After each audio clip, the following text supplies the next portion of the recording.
নমস্কার, বাংলা সেরা গল্পে সবাইকে জানাই স্বাগত। শুরু করছি আজকের গল্প। আজ পড়ে শোনাব ধীরাজ ভট্টাচার্যের লেখা গল্প তপভঙ্গ। তাহলে শুরু করি। গল্পের নাম তপভঙ্গ।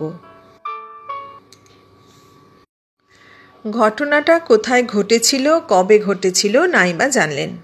ধরে নিন আমাদের এই ভারতবর্ষের কোনো পাহাড় জঙ্গল ঘেরা লোকালয় হতে বহু দূরে জনমানবশূন্য একটা পর্বত গুহায়। চারদিকে তার জানা অজানা অগণিত রং বেরঙের ফুলের গাছ। গুহার ভেতরে একটা শান্ত স্নিগ্ধ সৌম্য ভাব। কিছুক্ষণ থাকলে নিজেকে হারিয়ে ফেলতে ইচ্ছে হয়, আর লোকালয়ে ফিরে যেতে ইচ্ছে করে না। এই গুহার একমাত্র অধিবাসী সদানন্দ সন্ন্যাসী। মাথায় দীর্ঘ জটা, ঘন দাড়ি আর গোপের আবরণ ভেদ করেও বেশ বোঝা যায় সুপুরুষ। পেশিবহুল দীর্ঘ দেহ, প্রায় 6 ফুটের উপর। পরনে বাঘছাল, বয়স 50-এর কাছাকাছি। সদানন্দ সন্ন্যাসী কতদিন ধরে এখানে আছেন, কেন আছেন, এসব জিজ্ঞাসা করলে জবাব পাবেন না, কেননা এসব কিছুই জানা যায়নি। হয়তো চোর, খুনে আসামি, নয়তো ব্যর্থ প্রেমের জ্বালা সইতে না পেরে এই নির্জনে পালিয়ে আত্মগোপন করে আছেন। আবার এও হয়তো হতে পারে ভগবানকে না পেয়ে মোক্ষ লাভ না করে তিনি ছাড়বেন না, এই দৃঢ় সংকল্প নিয়ে কঠোর তপস্যায় রত আছেন। সবই হতে পারে, যা খুশি ভেবে নিন। শুধু এই কৃচ্ছ তপস্যারত মৌন সন্ন্যাসী সদানন্দের জীবনের একটি ঘটনা, ছোট্ট হলেও সদানন্দের জীবনে কী বিপ্লবের ঝড় তুলেছিল তাই আজ আপনাদের শোনাব। আমি কি করে জানলাম সেটা নাই বা শুনলেন। ফুলের গন্ধে, পাখির ডাকে সদানন্দের ঘুম ভেঙে যায়। যুক্ত করে ভগবানকে প্রণাম করে গুহার বাইরে এসে দাঁড়ায়। আশীর্বাদের মতো ভোরের ঝিরঝিরে হাওয়া এসে সর্বাঙ্গে শীতল প্রলেপ বুলিয়ে দেয়। পাহাড়ের মাথার ওপর সূর্যদেব সবে উঁকি মারছেন। কিছু দূরে ঝরঝর করে ছোট্ট একটা জলপ্রপাত ছোট ছোট পাথরের নুড়ির ওপর দিয়ে মৃদু মন্দ গতিতে বয়ে যাচ্ছে। তার ওপর পড়েছে সূর্যের প্রতিচ্ছবি। প্রতি মুহূর্তে নানা বর্ণধনুর সৃষ্টি হচ্ছে। সে যে কি, না দেখলে বোঝানো যায় না। কিছুক্ষণ মুগ্ধভাবে তাকিয়ে থেকে সদানন্দ প্রাতকৃত্য সমাধান করতে দূরে অরণ্যে প্রবেশ করল। না, অরণ্য ঠিক নয়, ঘন ছোট গাছপালার ঝোপ বললেই বোধহয় ঠিক হয়। খানিকটা ঝোপ, আবার খানিকটা ফাঁকা সবুজ ঘাসে ভরা। কয়েক পা এগুতেই সদানন্দ হঠাৎ থমকে দাঁড়ালো। সামনে ওই ফাঁকা ঘাসের ওপর একটা ছোট্ট হরিণ শিশুর ওপর হেলান দিয়ে দাঁড়িয়ে আছে এক অপরূপ সুন্দরী মেয়ে। না, শুধু মেয়ে বললে তাকে অপমান করা হয়, বনদেবী। মুগ্ধ বিস্ময়ে দাঁড়িয়ে রইল সদানন্দ। মেয়েটির পরনে একখানি পাতলা ফিকে নীল রঙের শাড়ি, তার ভেতর দিয়ে ফুটে বেরুচ্ছে তার দুরন্ত যৌবনের সন্ধান, দুর্বার তার আকর্ষণ। ঝুপ করে সদানন্দ ঝোপের ভেতর বসে পড়ল। কি জানি, তার সাড়া পেলে যদি স্বপ্ন ভেঙে যায়। স্বপ্ন ছাড়া আর কিছু যে হতে পারে সদানন্দ বিশ্বাস করতে পারছিল না। এই নির্জন জনশূন্য স্থানে এতদিন বাদে এ কি অলৌকিক মায়া। সদানন্দ ভাবলে হয়তো দেবতারা তার তপস্যায় বিঘ্ন ঘটাতে এই মোহিনী রূপসী মায়াবিনীকে মর্তে পাঠিয়েছেন। পাঠাক, হোক তপস্যার বিঘ্ন, সদানন্দ আবার গোড়া থেকে শুরু করবে। এক অনাস্বাদিত নূতন অনুভূতি, উত্তেজনায় সর্বাঙ্গ তার থরথর করে কাঁপতে লাগল। কিছুক্ষণ এইভাবে কাটে। অন্যমনস্ক হয়ে সামনের একটা ছোট চারা গাছ ধরে টান দেয় সদানন্দ।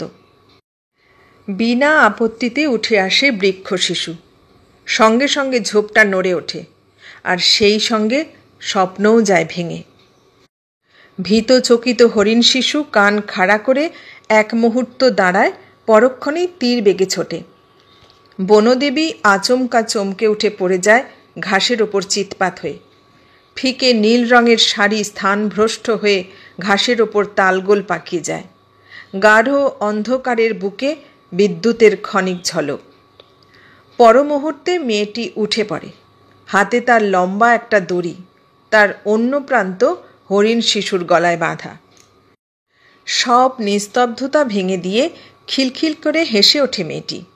ছুটতে ছুটতে বলে, দাঁড়া তো দুষ্টু, আমায় ফেলে দিলি, আজ তোকে মজা দেখাবো। বিস্ময়ের ওপর বিস্ময়, পরিষ্কার বাংলা কথা। পর মুহূর্তে হরিণ শিশু ও বনদেবী দৃষ্টিরেখা পার হয়ে অদৃশ্য হয়ে যায়। সদানন্দ উঠে দাঁড়ায়। সারা দেহ তার উত্তেজনায় কাঁপতে থাকে। আশা, দেখা যদি নাই হয়, হয়তো ওই মধুর কণ্ঠস্বরের একটা ছোট্ট টুকরো তার কানে ভেসে আসবে। এলো না। এরপরের ৩-৪ দিনের ঘটনা যেমন করুণ তেমনি মর্মান্তিক। গভীর উৎকণ্ঠা ও ব্যাকুলতার মধ্যে দিয়ে সদানন্দর দিনরাত্রি কাটে। আহার নেই, নিদ্রা নেই। ভোর থেকে শুধু নিঃশব্দে ঝোপে জঙ্গলে ঘুরে বেড়ায়, যদি আবার দেখা পায়। সদানন্দ ধ্যান করতে বসে। জোর করে মন থেকে মুছে ফেলতে চায়, পারে না। চোখ বুজে নিরাকার পরম ব্রহ্মের ধ্যান করতে আরম্ভ করলেই সদানন্দের চোখের সম্মুখে ভেসে ওঠে সাকার দুখানি নিটোল সুন্দর পা, ফিকে নীল শাড়ি দিয়ে ঈষৎ ঢাকা। চমকে উঠে সদানন্দ গুহার বাহিরে এসে পায়চারি শুরু করে দেয়। সেদিনও যথারীতি সকাল দুপুর এইভাবেই কাটল। ব্যতিক্রম ঘটল বিকেলবেলায়। বন জঙ্গল ঘুরে নিরাশ হয়ে ফিরে আসছে সদানন্দ। সূর্য তখন পশ্চিমের ছোট পাহাড়টার মাথায় হেলে পড়বার উদ্যোগ করছেন। ম্লান লাল আভা জলের ওপর পড়ে এক বিচিত্র রঙের জাল বুনে ঝিরঝির করে বয়ে চলেছে ওই ছোট্ট জলপ্রপাতের ওপর দিয়ে। তারই মাঝে একটা পাথরের ওপর বসে পা দুটো জলে ডুবিয়ে জলক্রীড়া করছে মেয়েটি। সদানন্দ বজ্রাহতের মতো দাঁড়িয়ে পড়ল। কিছু দূরে একটা ছোট গাছে বাঁধা রয়েছে হরিণ শিশুটি। সদানন্দের মতো সেও হয়তো বিমুগ্ধভাবে ওই জলক্রীড়াই দেখছিল, কে জানে। হঠাৎ মেয়েটি নজর পড়ে সদানন্দের ওপর। জল খেলা বন্ধ হয়ে যায়। তারপর তাড়াতাড়ি অবিন্যস্ত দুরন্ত শাড়িটাকে কতকটা সামলে এনে আস্তে আস্তে উঠে এসে দাঁড়ায় সদানন্দের সামনে। সদানন্দের চোখে পলক পড়ে না। এইভাবে কিছুক্ষণ কাটে। মেয়েটিই প্রথম কথা বলে, তুমি তো ওই পাহাড়ের গুহাটায় থাকো না? সদানন্দ কথা বলতে চায়, গলা দিয়ে আওয়াজ বেরোয় না, শুধু মাথা নেড়ে জানায়, হ্যাঁ। মেয়েটি খিলখিল করে হেসে ওঠে। মা গো, মাথায় কি বিশ্রী জটা, আর মুখেও একরাশ দাড়ির জঙ্গল, কষ্ট হয় না? এরও জবাব সদানন্দ শুধু মাথা নেড়ে দেয়, না। তা সন্ন্যাসী মানুষ কোথায় গুহায় বসে জপ তপ করবে তা না, রাত দিন বনে জঙ্গলে ঘুরে বেড়াও কেন? ভগবানকে খোঁজো? আবার সেই পাগল করা হাসিতে ফেটে পড়ে মেয়েটা। সদানন্দ জবাব দেবে কি? অবাক চোখে শুধু চেয়েই থাকে। মেয়েটি ছুটে গিয়ে গাছ থেকে হরিণ শিশুটাকে খুলে নেয়। তারপর তার কানে কানে সদানন্দকে শুনিয়ে শুনিয়ে বলে, জানিস কাদু, সন্ন্যাসীটা একেবারে বোবা, আমার কথার একটারও জবাব দিতে পারলে না। আবার সেই হাসি। তারপর চোখের নিমিষে দুজনেই অদৃশ্য। সেদিন এই পর্যন্ত। পরদিনই একটা ফল কাটা ছুরি দিয়ে পাথরের ওপর ঠুকে ঠুকে সদানন্দ মাথার জটা যতটা পারলে কেটে ফেললে। দাড়িও ছুরি দিয়ে যতটা সম্ভব হালকা করে ফেললে। তারপর একরকম বুনো পাতা হাতে ঘষে মাথায় আর দাড়িতে বেশ করে মাখালে। রুক্ষ ভাবটা কেটে খানিকটা চকচক হলো। মনে মনে প্রতিজ্ঞা করলে সদানন্দ, এবার দেখা হলে সে কথা বলবেই। বোবা সন্ন্যাসী এ অপবাদ তাকে ঘোচাতেই হবে।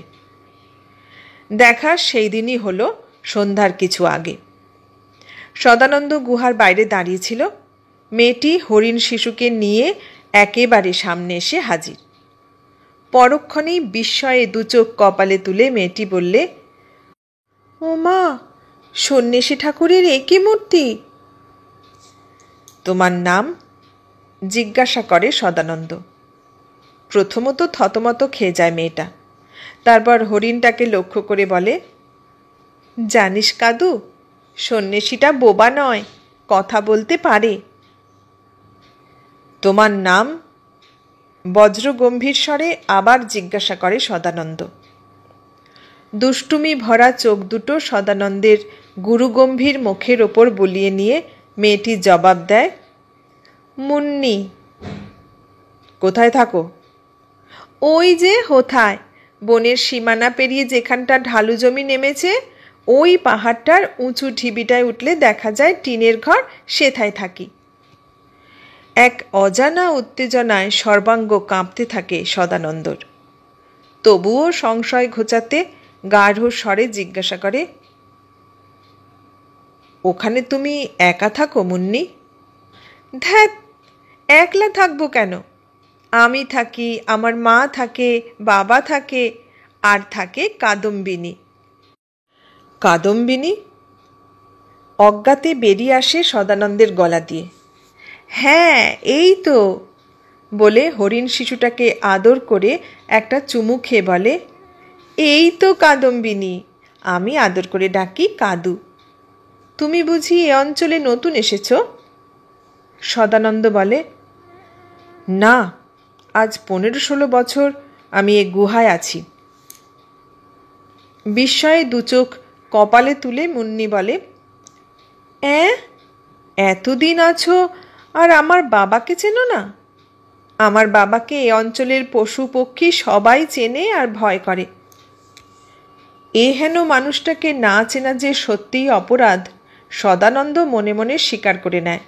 মুখে শুধু বলে, তোমার বাবার নাম কি? কতদিন তোমরা এই অঞ্চলে এসেছ? আর লোকালয় ছেড়ে এ পাহাড় জঙ্গলেই বা রয়েছ কেন? একসঙ্গে এতগুলো কথা বহুদিন বলেনি সদানন্দ। উত্তেজনায় হাঁপাতে থাকে। কথা বলার নেশায় মুন্নিকে তখন পেয়ে বসেছে।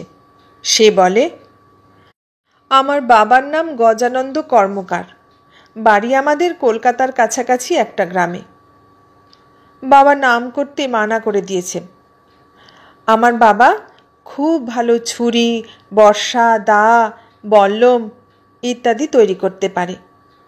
একবার এক ডাকাতের সর্দার এসে বাবাকে অনেকগুলো ছুরি আর বর্শার অর্ডার দেয়। পুলিশ কী করে জানতে পেরে ভোরে আমাদের বাড়ি ঘিরে ফেলে। বাবা কিছু আগে খবরটা জানতে পেরে ভোরে আমাকে আর মাকে খিড়কির দরজা দিয়ে সরিয়ে দেয়। তারপর বাবার মুখে শুনেছি, হাঁপড়ের আগুনটা বেশ গনগনে করে তার পাশে চুপটি করে বসে থাকে বাবা। সুড়ঙ্গ দিয়ে এক একটা পুলিশ যেই ঘরে ঢোকে আর বাবা মুখ বেঁধে হাঁপড়ের আগুনে ফেলে দেয়। এইভাবে দুটো পুলিশকে জ্যান্ত পুড়িয়ে তাদের বন্দুক কেড়ে নিয়ে বাবা পালিয়ে যায়। তারপর কতদিন কত জায়গায় ঘুরে ঘুরে আজ 2 বছর হলো আমরা এখানে এসেছি। ও মা, সন্ধে হয়ে গেছে, আজ বাবার কাছে নিঘাত বকুনি। চল কাদু, বলেই চোখের নিমেষে অদৃশ্য হয়ে যায়।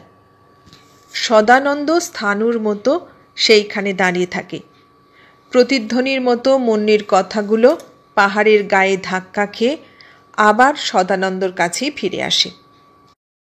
সেদিন রাত্রে সদানন্দ স্বপ্ন দেখলে প্রকাণ্ড একটা হাঁপড়, চারদিকে তার গনগনে আগুন, তার মধ্যে সদানন্দ।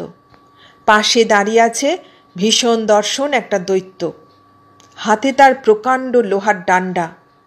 যেই সদানন্দ আগুন থেকে বেরোবার চেষ্টা করেছে অমনি সর্বাঙ্গে পড়ে সেই ডান্ডা তার মাথায়।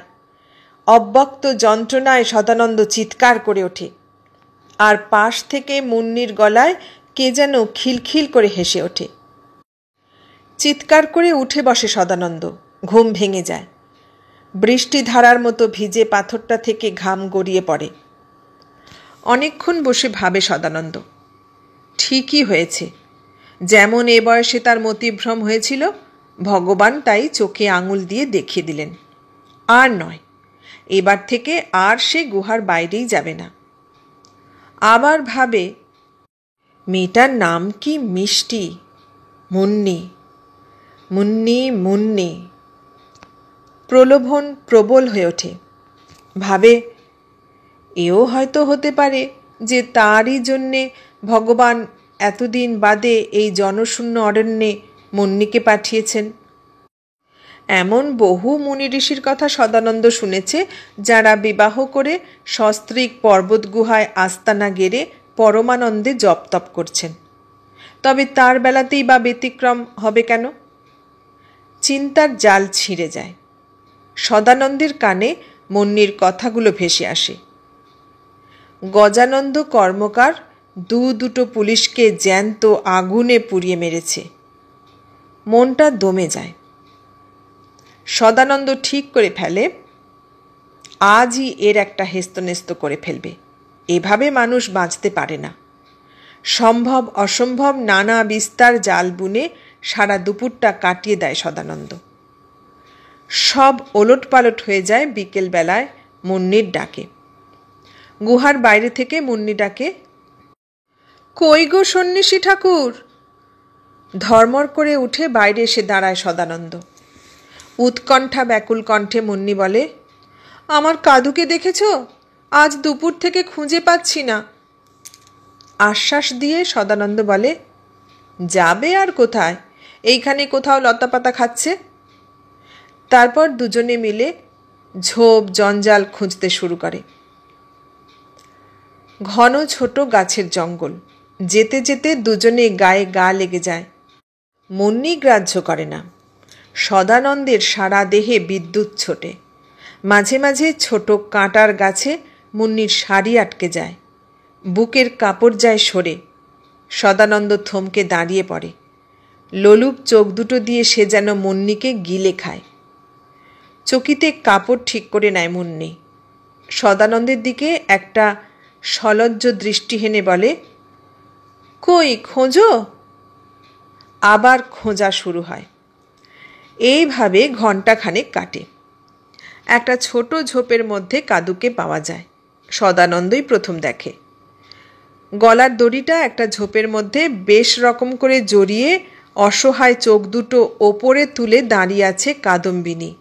এক পাও নড়বার উপায় নেই। দুজনে মিলে অনেক কষ্টে সেই দড়ির জট ছাড়িয়ে কাদম্বিনীকে নিয়ে যখন বাইরে ফাঁকা এসে দাঁড়ালো, তখন বেলা পড়ে এসেছে।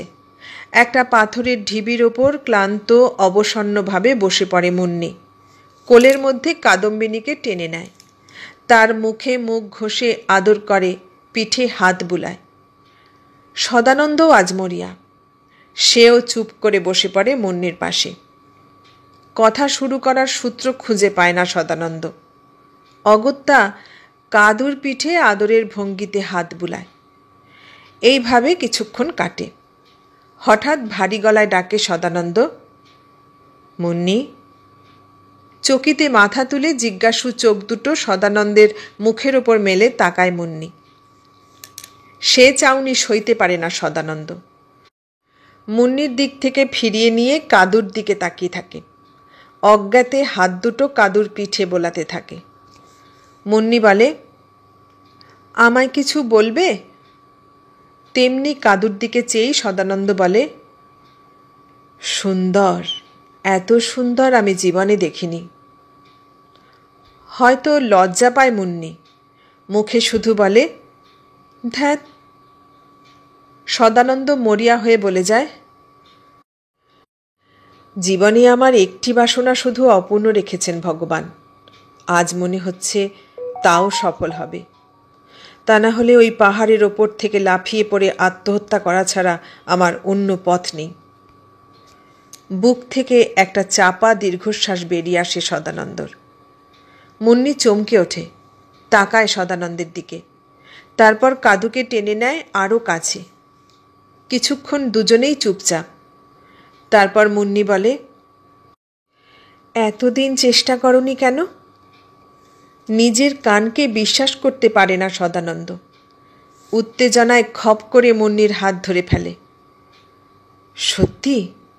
চেষ্টা করলে কি পেতাম মুন্নি? চুপচাপ থেকো না, বলো। আবেগে গলা কেঁপে ওঠে সদানন্দর। বলে আস্তে আস্তে হাত ছাড়িয়ে নেয় মুন্নি। কিছুক্ষণ মাটির দিকে চেয়ে আঙুলের নখ খোঁটে। তারপর হঠাৎ কাদুর দড়ি ধরে দাঁড়িয়ে উঠে কাদুকে টানতে টানতে ছুটতে শুরু করে।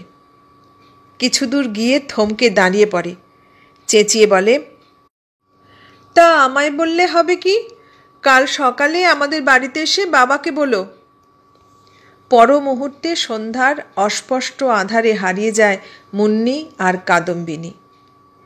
সেইখানে ঠায় বসে থাকে সদানন্দ। আনন্দ, বিস্ময় ও উত্তেজনায় সারা দেহ তার কেঁপে কেঁপে ওঠে। সে রাত্রে জেগে স্বপ্ন দেখে সদানন্দ। দেখে মুন্নি শুয়ে আছে তার কাছে। একথা সে কথার পর মুন্নি বলে, বিয়ে তো করলে সন্ন্যাসী ঠাকুর, এবং এরপর যখন ছেলেপিলে হবে এই ছোট্ট বেদিতে কুলোবে কি?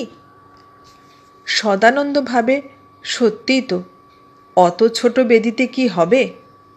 দুজনে অনেক গবেষণার পর ঠিক হয় পাথর কেটে বেদিটা বড় করতেই হবে। তারপর প্রশ্ন ওঠে দুধের। এর সমাধান হতে বেশি দেরি হয় না, গরু পুষতে হবে।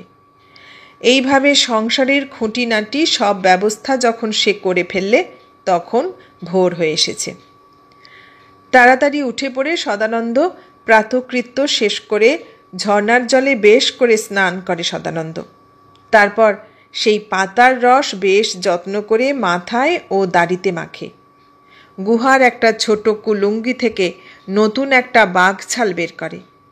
তারপর বহুদিন পরে যুক্ত করে ভগবানের উদ্দেশ্যে ভক্তিভরে প্রণাম করে মুন্নিদের বাড়ির দিকে রওনা হয়। প্রায় মাইল 2 হবে। বন শেষ হয়ে যেখানে জমিটা ঢালু হয়ে গেছে সেইখানে দুখানি ছোট্ট টিনের ঘর, চারপাশে বাঁশের বেড়া ঘেরা বাগান, নিত্য প্রয়োজনের তরিতরকারি সব সেখানে আছে। কিছু দূরে ছোট্ট একটা খাল ধীর মন্থর গতিতে আপন মনে বয়ে চলেছে। জলের প্রয়োজন সেইখান থেকে মেটানো হয়। বাঁশের বেড়া ঠেলে ঢুকে পড়ে সদানন্দ। উঠোনের মাঝখানে এসেই থমকে দাঁড়ায়। ছোট্ট একটা চৌকিতে 8 হাত কাপড় পরে বসে আছে স্বপ্নের সেই বিরাট দৈত্য। ভয়াল ভীষণ চেহারা, চোখ দুটো জবা ফুলের মতো টকটকে লাল, মাথায় একরাশ বাবরি চুল, মুখে প্রকাণ্ড এক গোঁফ, শুধু হাতে লোহার ভাণ্ডার বদলে একটা থেলো হুঁকো। সদানন্দকে দেখে উঠে দাঁড়ায় গজানন্দ কর্মকার। তীক্ষ্ণ দৃষ্টিতে আপাদমস্তক দেখে নেয় সদানন্দের। তারপর গোঁফের ফাঁক দিয়ে এক মুখ ধোঁয়া ছাড়তে ছাড়তে বলে, বসো ঠাকুর, কাল মুন্নির কাছে সব শুনেছি। বুকের ভেতরটা ঢিপ ঢিপ করে সদানন্দের। চুপ করে দাঁড়িয়ে থাকে। কিছুক্ষণ চুপচাপ। হঠাৎ হেসে ওঠে গজানন্দ কামার। চেহারার মতো ভয়ঙ্কর সে হাসি। শুনলে বুকের ভেতরটা যেন ভয়ে শুকিয়ে কাঠ হয়ে যায়। হাসির বেগটা কমিয়ে নিয়ে এসে বলে গজানন্দ, লজ্জা কিসের? ওরকম হয়, নইলে সর্বত্যাগী সন্ন্যাসী মানুষ তুমি, তোমার এই অবস্থা হবে কেন?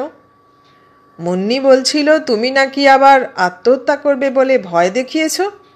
আরে ছি, এখনও ওসব পাগলামি করতে তোমার লজ্জা করে না ঠাকুর?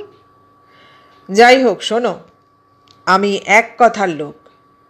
নগদ 30 টাকা লাগবে, তার 1 পাই কম হবে না। নিজের কানকে বিশ্বাস করতে পারে না সদানন্দ। এত সহজে গজানন্দ রাজি হবে? এ যে বিশ্বাসের অতীত। তন্দ্রাচ্ছন্নের মতো বাঘছালের ভেতর হাতটা ঢুকিয়ে দেয় সদানন্দ। খানিক টানাটানির পর একটা ময়লা গেঁজ বেরিয়ে আসে। দড়ির পাক খুলে তার ভেতর থেকে গুনে গুনে 30টা রূপোর টাকা বের করে দেয় গজানন্দের হাতে। গজানন্দ গজেন্দ্র গমনে ভেতরে চলে যায়। বিমূঢ় সদানন্দ শুধু ভাবে, স্বপ্ন নয় তো? হে ভগবান, এতদিন পরে যদি তুমি মুখ তুলে চেয়েছ, কঠোর সাধনায় যখন তুষ্টই হয়েছ, তখন আবার নির্মম হয়ে সব স্বপ্নের মধ্যে বিলিয়ে দিও না প্রভু। আর একবার ভক্তি ভরে সেই অজানা ছলনাময়ের উদ্দেশ্যে প্রণাম করে সদানন্দ। চমক ভাঙে গজানন্দের কথায়। অন্য কেউ হলে 50-এর 1 পয়সা কমে রাজি হতাম না। নেহাত সন্ন্যাসী মানুষ, সাপ মুন্নি দেবে তাই। বলতে বলতে কাছে এসে দাঁড়ায় গজানন্দ। তারপর বিস্মিত, স্তম্ভিত ও হতভম্ব সদানন্দের হাতে একটা দড়ি জড়িয়ে দেয়। স্বপ্নাবিষ্টের মতো চেয়ে দেখে সদানন্দ, তার অপর প্রান্তে বাঁধা আছে কাদম্বিনী।